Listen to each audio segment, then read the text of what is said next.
Our economy is starting to experience another shift. And this new shift that we're seeing is bankruptcies, because bankruptcies are on the rise here in the United States.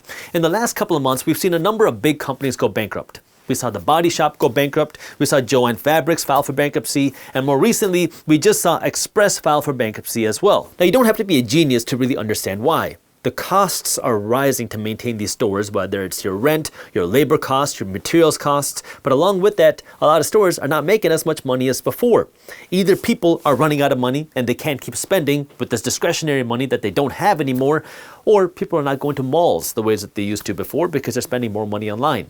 And because of that, it's kind of like a double whammy for these brick and mortar stores where people just aren't going there to spend money, either because they're not going to brick and mortar stores or because they don't have money to spend at brick and mortar stores. We're not going to know the exact answer for at least a little while. Now, the reason why this is so significant is because corporations aren't just some random entity floating around in the universe. They're made up of people who have jobs, who consume things in our economy, who buy things like homes and clothes. And if these corporations are getting hurt, that means the people that work in these corporations are getting hurt. And I made a video talking about this recently where I was talking about how more and more of these corporations are starting to run out of money. And in that video, I showed you this chart. In October 2023, Saks Fifth Avenue was behind on about 18% of their bills. But by February 2024, Saks Fifth Avenue was behind on more than 98% of their payments due. See, it kind of creates a ripple effect, because if Express is making money, then they buy more products. Their manufacturers also make more money, and those manufacturers hire more people. And then those are people that are buying more raw materials. They're buying more cotton. They're buying more raw materials and products, which employ more people as well. But if the company is making less money, well, then that also becomes a ripple effect, because that means, well, they might not be paying their vendors. And if their vendors aren't getting paid, they don't have money to pay their employees. And if those employees aren't getting paid, they can struggle to pay their car payments and their housing payments, and they can struggle to go out and buy other things. So our economy is very intertwined, and it's not just corporations and people, because corporations are made up of people. Now, although we can't be certain why people are not spending money in these stores, whether it's because they're spending more money online or because they have this discretionary money, what we know for sure is that people are having less dollars to spend in other places. Now, the first reason for this is because we've been seeing higher than expected inflation, not to mention the high inflation that we've seen for years, and the inflation that we've been seeing compounds. The inflation that we're seeing in 2024 is built on top of the 2023 inflation, is built on top of the 2022 inflation, and is built on top of the 2021 inflation. And during that time, wages just haven't kept up with this higher cost of living. And so now, if your wages have grown, great. But for a lot of Americans, in fact, most Americans, wages haven't grown fast enough to keep up with the higher cost of living, which means you're using a bigger percentage of your salary to pay your housing cost. You're using a bigger percentage of your salary to drive a car. You're using a bigger percentage of your salary to pay for your groceries, which means you have less money left over to go to the store and buy something to wear, or to buy some other nice things, or to buy other things that you don't need to survive, which means some of these companies are going to make less revenue because people have less money to spend. Now, unfortunately, this is where the lack of financial education in our country really starts to show. Because when you run into a situation where you can't afford your same lifestyle, there's two things that you could do. Either you downsize your lifestyle, or you work to earn more money so you can afford your lifestyle. I'll put that as one. Or option number two is you get a little bit more crafty and creative as to how you can maintain the same lifestyle. And what we've been seeing happen over the last 12 months, really, is a lot of Americans have fallen into this trap of how can I be more crafty to maintain the same lifestyle that I had before. But this is one of the things that we covered in market briefs. But what we've seen happen in the last 12 months is credit card debt has broken a record high. So more people are using financing to buy the same stuff that they were before, even though they can't afford it. And we've also seen a record number of Americans use a hardship withdrawal of their 401k to pull money out of their retirement accounts so they can keep spending money like normal. Now again, this allows people to continue spending. This allows people to maintain their lifestyles, which is good for the economy, but that's very bad for people that will eventually have to deal with the ramifications of the credit card debt, or for pulling money out of their retirement accounts just so they can keep maintaining their lifestyles. And so this is the first part of the problem, where Americans have been running out of money, but they've been getting a little bit more crafty as to how they can spend, which, if you look at the economy in a snapshot, it looks like the economy is perfectly fine because people are still spending money. What they just don't realize is people are spending money through their credit cards and their 401ks and their savings in order to maintain this lifestyle. although that has a breaking point. But the flip side to this is that businesses are also facing higher and higher costs. Now again, we've been talking about this Market Briefs. Market Briefs is my free financial newsletter that my team at Briefs Media publishes every single day. It's a free and easy to read newsletter. You can read it in less than 5 minutes every morning, and I promise you're going to love reading Market Briefs every morning. Now you might say, but Jaspreet, how can you promise that? Well, I can promise that because it's free, and if you don't love it, you can unsubscribe at any time. So if you'd like to join Market Briefs, I got the link for you down in the description below, or you can go to briefs.co/market. That's briefs.co/market. But this brings us now to the higher costs that businesses are having to pay.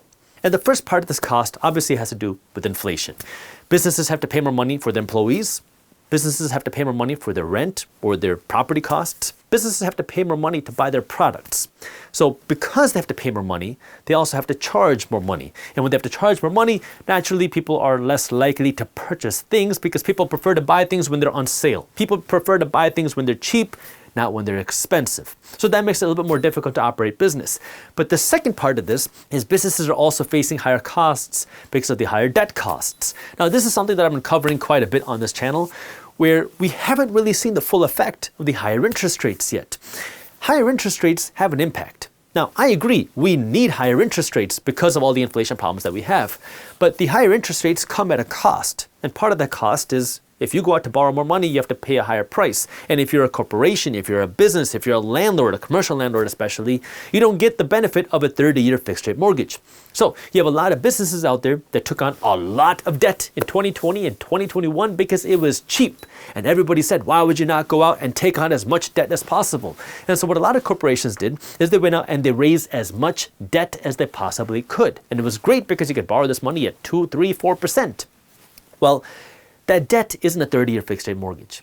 This debt is starting to come due in 2024. More of it is going to come due in 2025. And as this debt starts to come due, that means now these businesses have to now pay the higher debt servicing costs because that debt readjusts in 2024 or 2025. And if interest rates are a lot higher like they are today than they were a few years ago, well, that means the business is going to have to pay much higher cost to service the debt. Now, how are you going to get the money to pay that cost?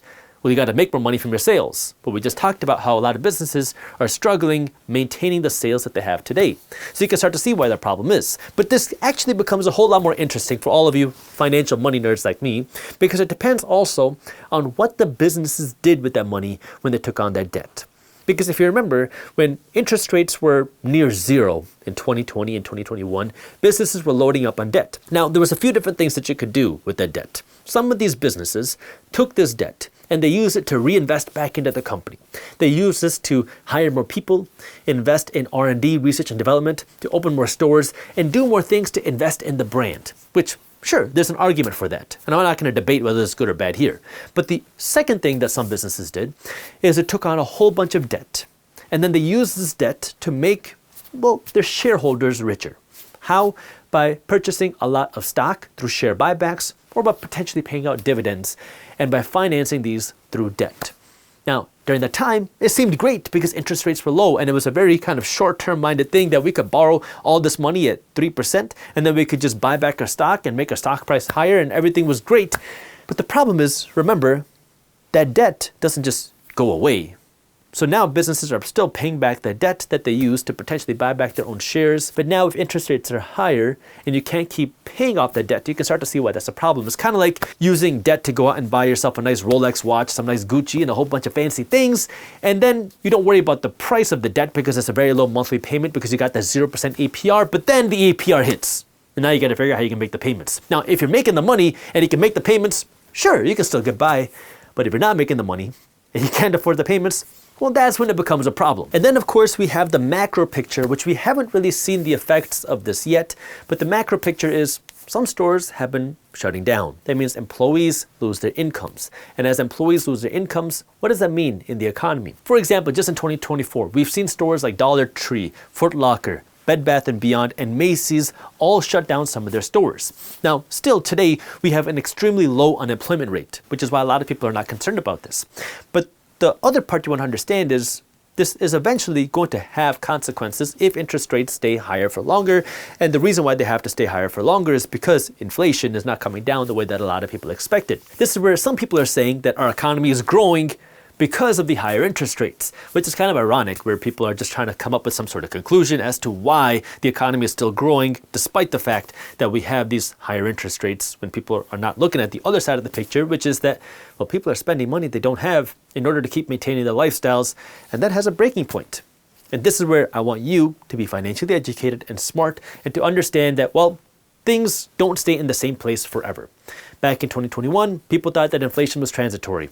Now, everyone's kind of confused as to what inflation is and where it's going to be going. But this is where the best thing for you to do is to ignore all the noise, ignore all the emotion, and just do two things. Number one, be prepared for anything. And number two, be financially educated. Being prepared means having cash put aside to protect you, not just against an emergency, but also to be able to capitalize on opportunities. Meaning, if you see an opportunity in the stock market, you have cash to be able to go out and buy stocks if you see an opportunity. But number two, you also have to be financially educated, which means you have to be able to identify an opportunity when it comes your way.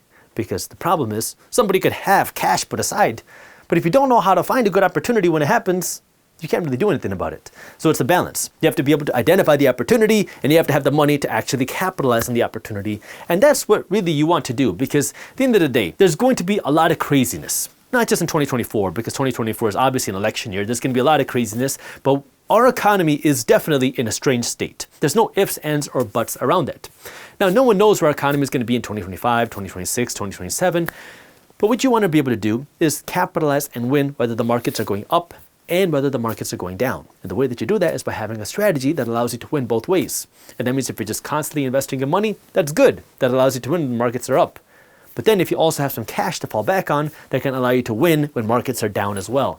Because you have the financial education and the financial savviness to understand that no markets can stay in the same place forever, but you want to be prepared for anything and not be one of the people that's just constantly swayed by the crazy emotions, because guess what? The world loves to sell you emotions. I know YouTube does it too. That's why I created market briefs. That way we can get away from the emotions, because all your education and all the news is in one newsletter, but that's the way the internet works. It is an emotional place. And I don't want you to be bogged down by the emotions. I want you to understand what's happening. That way you can cut through the noise and make financially educated decisions. That way you can take better care of yourself, your family, and your community. Commercial foreclosures sank during the pandemic, but over the last 12 months, we've been seeing this steady rise in commercial real estate foreclosures. A foreclosure doesn't just mean that a landlord is running out of money. It also means that a bank isn't getting paid. Banks are having to write off these bad loans, putting more stress on the banking sector at a time where the banking sector was already struggling.